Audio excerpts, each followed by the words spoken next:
বিধানসভা নির্বাচনের মুখে আসানসোলে নতুন রেল লাইন নির্মাণে রেল বরাদ্দ করল 107 কোটি টাকা।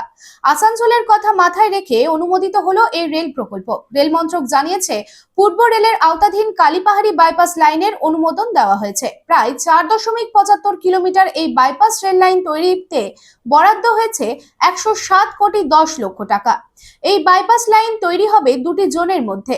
সরাসরি যোগাযোগ ব্যবস্থা তৈরি হয়ে যাবে এবং অযথা সময় নষ্ট হবে না, সুরাহা মিলবে যাত্রীদেরও। তাই যাত্রীদের সুবিধার্থে এই সিদ্ধান্ত। আর ভাড়া বাড়ি নয়, এবার আপনার নিজের স্বপ্নের বাড়ি গড়ে তুলুন। আপনার স্বপ্ন পূরণের সঙ্গী এবং দূষণমুক্ত খোলামেলা পরিবেশে নতুন ঠিকানা আনন্দ নিকেতন, কুমার বাজার, বক্তানগর রোড, রানীগঞ্জ।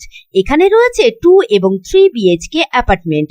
মাত্র 1 কিলোমিটার দূরত্বে পেয়ে যাবেন station, market, bus stand, bank, school, হসপিটালের সুবিধা। সন্নিকটে জাতীয় সড়ক, বাঁকুড়া মেদিনীপুর হাইওয়ে।